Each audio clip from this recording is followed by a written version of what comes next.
Imagine waking up on the morning of your wedding, only to realize the people you call family are secretly planning to kill you. That's exactly what happened to Emily Carter.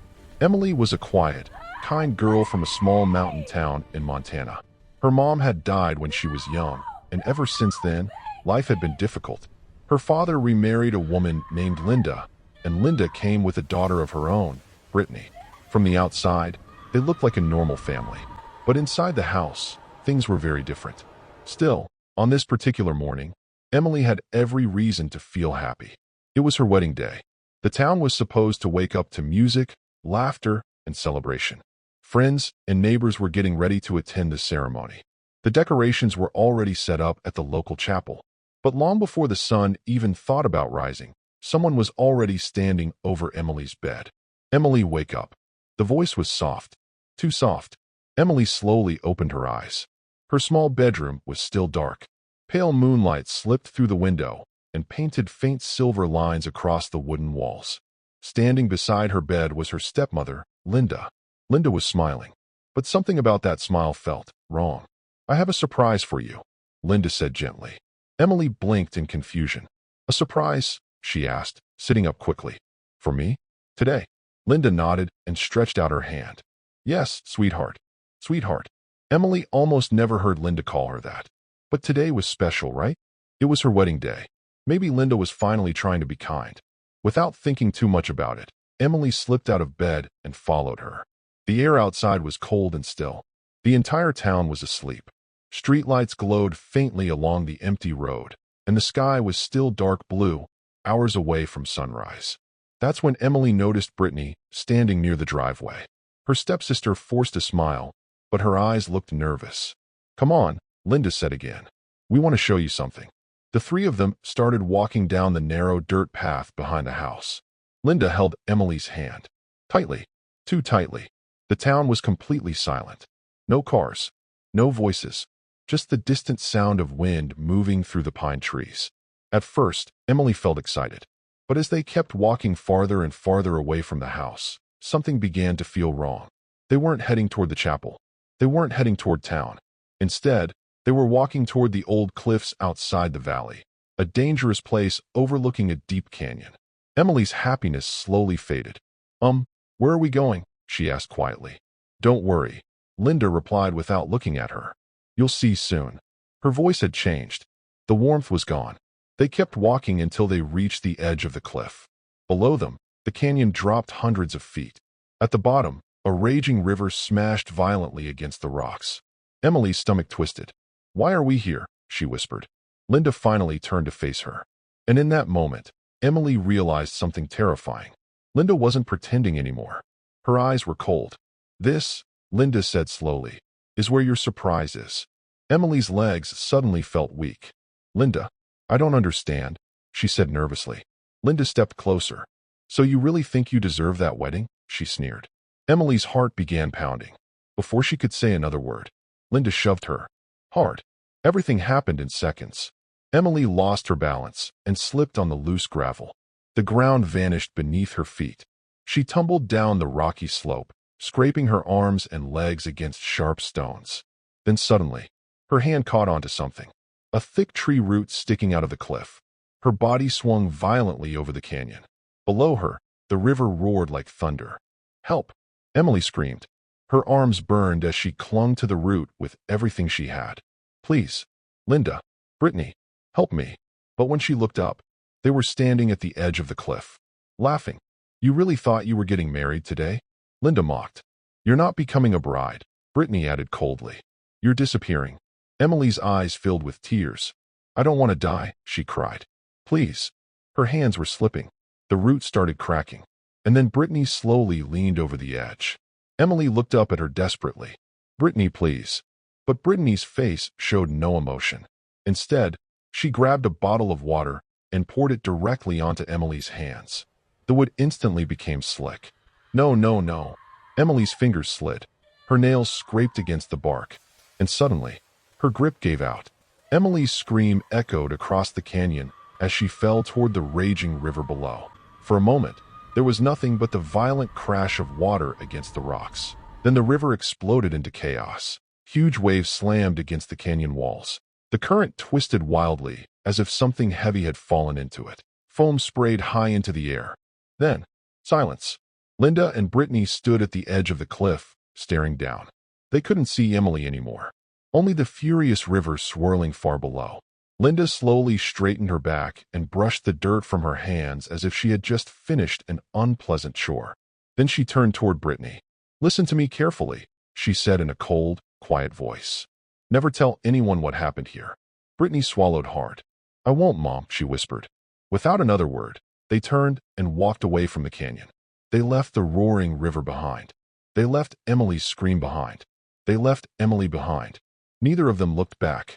Their footsteps crushed dry leaves as they hurried down the narrow forest trail. The sky was slowly turning lighter. Dawn was coming. "We need to get home before anyone wakes up," Linda said sharply. Brittany's heart pounded in her chest. "What if someone saw us?" she asked nervously. "No one saw anything," Linda snapped. "Just keep walking." They crossed the small wooden bridge near the edge of town. The forest animals were beginning to quiet down. Far away, a rooster crowed. Both women froze. Morning was arriving. They walked faster. By the time they reached the house, the sky had turned pale gray and the town was slowly waking up. Another rooster crowed. Then another. They quickly separated. Linda slipped inside her bedroom. Brittany quietly went to hers. Both of them climbed into bed and pulled the blankets over themselves, pretending they had been asleep the entire night. As if nothing had happened. As if a girl hadn't just been thrown off a cliff. The sun slowly rose. Birds chirped. Neighbors stepped outside to start their day. Morning had arrived. Inside the house, Mark Carter stretched his arms and smiled. Today was his daughter's wedding day. "My little girl is getting married," he said proudly to himself. He stood up and walked toward Emily's bedroom. He didn't notice anything strange. Not yet. "Emily," he called cheerfully. "Wake up, sweetheart. It's the big day." He gently pushed open the door. The bed was empty. The blanket was folded neatly. Mark frowned slightly. "Emily." He stepped inside the room. Nothing. No movement. No answer. He scratched his head. "Maybe she went for an early walk," he murmured with a small chuckle. "That girl, always up before everyone else." Mark stepped outside and sat on the front porch to wait. The sun slowly climbed higher. Neighbors walked past the house. Kids rode their bikes down the street. Still no Emily. The smile on Mark's face slowly faded. Something didn't feel right. He stood up and walked to Linda's room, knocking on the door. "Linda," he called. There was a short pause before she answered. "Yes," she replied sleepily. "Did you send Emily somewhere this morning?" Linda slowly opened the door, stretching as if she had just woken up. "Send her where?" she asked. "I haven't even seen her today." Mark studied her face for a moment. Her eyes avoided his. "Oh," he muttered quietly. He then walked toward Brittany and her younger sister Lily. "Have either of you seen Emily this morning?" he asked. Brittany answered quickly. "No, Dad. I just woke up." Her voice sounded calm. Too calm. Lily hesitated. She was younger, kinder, and not very good at lying. "Well, Dad," she said slowly, "I actually heard Emily earlier this morning. And I heard Mom's voice too." "Lily, stop talking." Brittany snapped suddenly. Her shout cut through the air like a knife. Mark turned sharply. "Why are you yelling at your sister?" he asked. Brittany looked down. I just meant maybe she was dreaming," she said quickly. Lily fell silent. But Mark felt a knot tighten in his stomach. Something was wrong. Very wrong. He rushed out of the house and began walking down the street. "Emily," he shouted. His voice echoed through the neighborhood. Neighbors turned to look. "Have you seen my daughter?" he asked a woman walking her dog. She shook her head. Mark walked faster. "Emily." Soon his search led him to the small creek near the woods, a place Emily sometimes visited. He searched the muddy banks carefully. The rocks, the water, the sand. Nothing. No footprints he could recognize. No sign of Emily. The happiness he had felt that morning was completely gone. His chest tightened. "Emily," he called again. But the only answer was the sound of water moving over the stones. Fear crept slowly into his heart. Mark hurried back home, sweat covering his forehead. His breathing was heavy. He stood in the yard and looked at Linda and the girls. "I can't find her," he said quietly. "She's nowhere." The words hung in the air. This was no longer confusion. Emily was missing. The yard fell silent. Then suddenly Brittany spoke. "Dad, I think I know what happened." Everyone looked at her. "What do you mean?" Mark asked tiredly. Brittany hesitated. A few days ago, Emily told me she didn't really love Jake, she said softly. Maybe she ran away. What? Mark shouted. She never said that. Lily interrupted immediately. She was excited about the wedding. Be quiet. Linda snapped at her.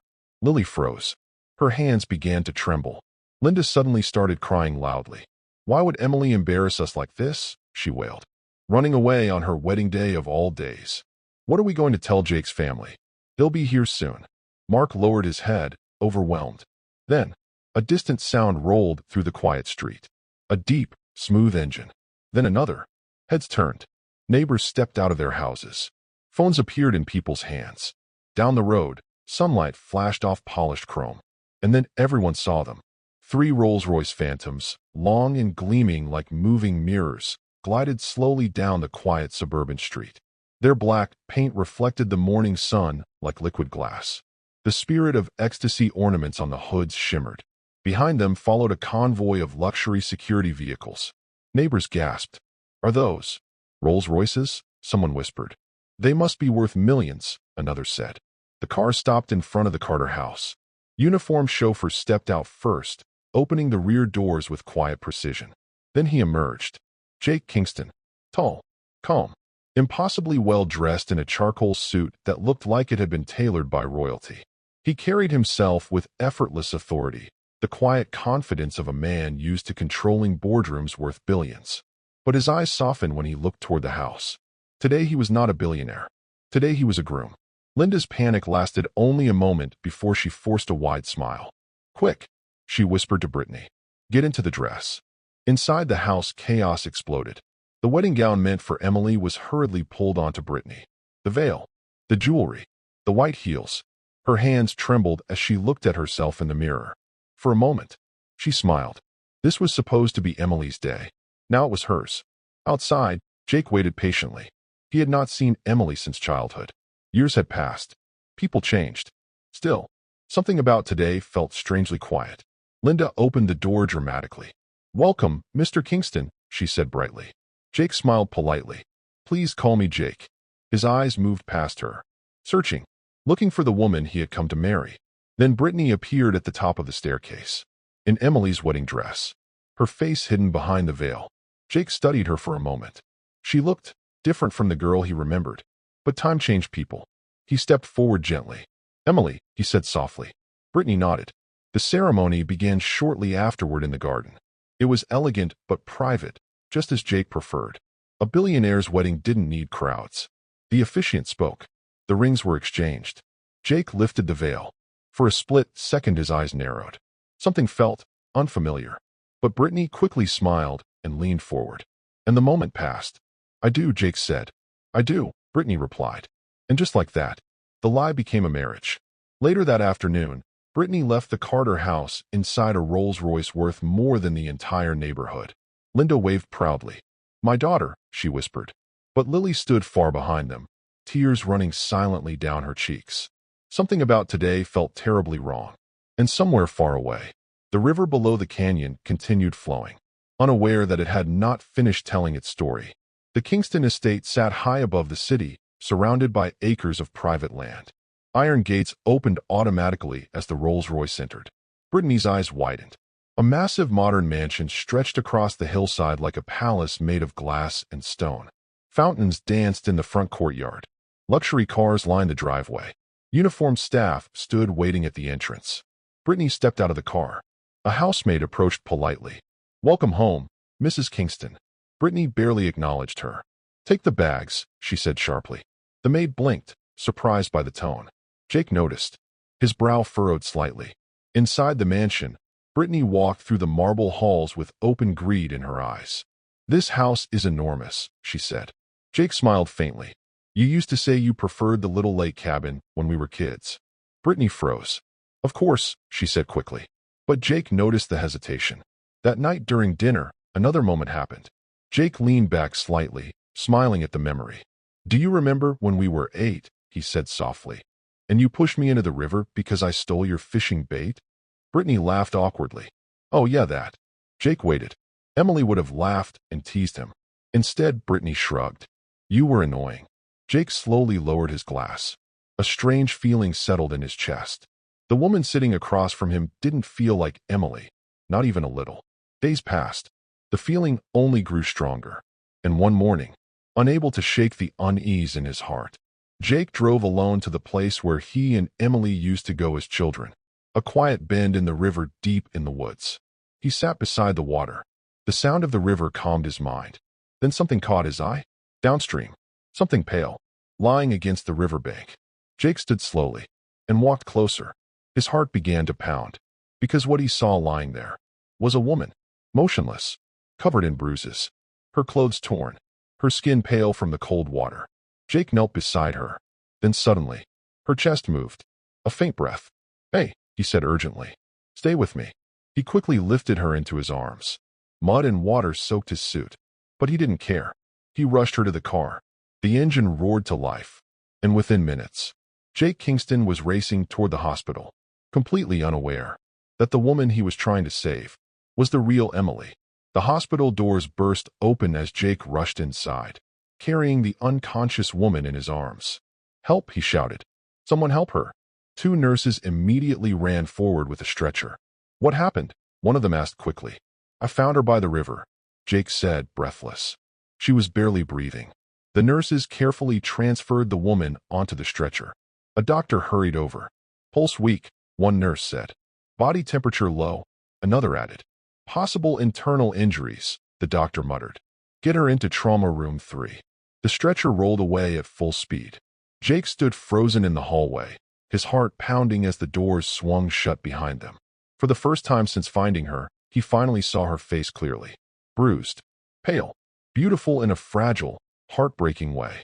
Something about her stirred a strange feeling in his chest, but he couldn't explain why. 3 days later, the hospital room was quiet except for the steady beeping of the heart monitor. Sunlight filtered softly through the blinds. The woman lay motionless on the bed, an oxygen tube resting beneath her nose. Bruises lined her arms. Bandages wrapped her shoulder and ribs. But her breathing had grown stronger. Jake sat beside the bed in a chair. A thick book rested in his hands. He had come every day since rescuing her. No one had claimed her. No identification had been found. The nurses simply referred to her as Jane Doe. Jake slowly turned a page and continued reading aloud. His voice was calm and steady. "I suppose that's what makes people brave," he read quietly. "Not the absence of fear, but the decision that something else matters more." He paused and glanced toward the woman. Still no movement. He sighed softly. "You're a strong one," he murmured. "Most people wouldn't survive something like that." He leaned back in his chair and continued reading. Minutes passed. Then suddenly, something moved. Jake's eyes lifted from the page. Her finger had twitched. He leaned forward. "Hello," he said softly. Nothing. Maybe he imagined it. He looked back at the book, and then her finger moved again. Jake stood quickly. "Doctor," he called. But before he could reach the door, her eyelashes fluttered. Slowly, weakly. Then her eyes opened. Confused, dazed. She stared at the ceiling for a moment, as if trying to remember where she was. Jake stepped closer to the bed. "Hey," he said gently. "You're safe." Her eyes slowly turned toward him. "Where?" she whispered weakly. "You're in the hospital," Jake said calmly. "You were found by the river." Her brow furrowed slightly. Memories flickered behind her eyes. The forest, the cliff, her sister's hands pushing her, the fall, the screaming water. Her breathing quickened. Jake noticed immediately. "Hey," he said soothingly. "Easy. You're okay." Tears suddenly filled her eyes. They pushed me," she whispered. Jake frowned. "Who did?" Her voice trembled. "My stepmother and my sister." Jake felt anger flash across his face. Why would they do that? She closed her eyes as tears slipped down her cheeks. "Because it was my wedding day."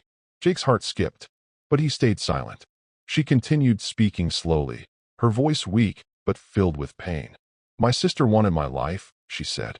"She wanted my fiancé, my future, everything." Jake's jaw tightened. "And they tried to kill you?" he asked quietly. Emily nodded. "I begged them not to do it," she whispered. "I begged my stepmother. I called her mom." Her voice cracked. "She just looked at me and pushed me over the edge." The room fell silent.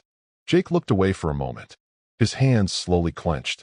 Rage burned deep inside him. "What kind of monsters would do something like that?" he muttered. Emily looked at him for the first time with clearer focus. You saved me, she said softly. Jake nodded. I found you by the river. Her eyes filled with gratitude. Thank you. He gave a small, reassuring smile. You're safe now. And in that moment, Jake silently made a promise to himself. Whoever those people were, they would never hurt her again. 2 weeks later, Emily was finally strong enough to leave the hospital. Her injuries had healed enough for her to walk slowly. Jake insisted on helping her to the car. You don't have to do this, Emily said softly. I can find somewhere to stay. Jake shook his head. You're not staying alone. She looked surprised. I have plenty of space, he said. You'll stay at my house until you're fully recovered. Emily hesitated, but she had nowhere else to go. Okay, she said quietly. The gates slowly opened as Jake's car drove into the estate. Emily stared out the window in amazement. Wow! The massive mansion rose ahead of them. Glass walls, stone terraces, gardens stretching for acres. You live here? She asked. Jake smiled slightly. Something like that. They stepped out of the car. But before Emily could take another step, voices echoed from the front entrance. Jake frowned. I wasn't expecting visitors. 3 people stood on the front steps. Mark, Linda, and Lily. They had come to visit Brittany, to see how she was settling into her billionaire life. Lily noticed Emily first. Her eyes widened. She froze. Then suddenly, Emily! She ran forward. Tears poured down her face as she threw her arms around her sister. Emily gasped in shock. Lily! Behind them, Linda and Brittany stood completely frozen. Their faces turned pale, like ghosts. Jake looked between them, confused. What's going on? Lily grabbed Emily's hands. This is my sister, she cried. This is Emily. Jake felt the ground shift beneath him. Slowly, he turned toward Brittany, the woman he had married, standing silently near the door. Fear written across her face. Jake's voice dropped dangerously low. Then who is my wife? He looked back at Emily. Silence filled the courtyard. Emily slowly looked toward Linda and Brittany. Her eyes burned with fury. You, she said coldly. You tried to kill me. Mark suddenly rushed forward. Emily, he cried. My daughter. But Emily stepped back. Her eyes filled with anger. Don't touch me. Mark froze. You stood there your whole life? Emily said bitterly. You watched them treat me like nothing. His face crumbled with guilt. I didn't know. You didn't want to know? Emily snapped. Linda suddenly dropped to her knees. Emily, please, she sobbed. Forgive me. Emily's hands trembled. Forgive you, she said. Her voice rose with fury. I begged you not to push me. Her eyes filled with tears. I called you Mom. The courtyard was silent. And you threw me off a cliff. Jake slowly pulled out his phone. His expression was ice cold. Police, he said into the phone. I'd like to report an attempted murder. Brittany's legs gave out beneath her. Minutes later, police cars filled the estate driveway. Linda and Brittany were handcuffed and taken away. Jake's fraudulent marriage to Brittany was quickly annulled after the truth came out. The entire city soon learned the story. But inside the mansion, life slowly began to change. Emily stayed while she recovered. At first, she and Jake were simply strangers sharing a house. They talked over breakfast, walked through the gardens, shared quiet evenings reading. Jake discovered the real Emily was kind, thoughtful, gentle, and stronger than anyone he had ever met. Emily learned Jake was not just a billionaire. He was patient, protective, and surprisingly humble. Weeks turned into months. Their conversations became longer, their laughter easier. And one evening by the river where Jake had first found her, he finally spoke the words that had been growing in his heart. I think I fell in love with you the day I carried you out of that river. Emily smiled softly. I think I started falling for you the day you sat beside my hospital bed and read to me. Jake took her hand gently. No lies this time. Emily laughed quietly. No lies. And sometime later, under the warm light of a quiet sunset, Jake Kingston married Emily Carter, the woman who had survived death, the woman who had found her life again, and the woman who had finally found love.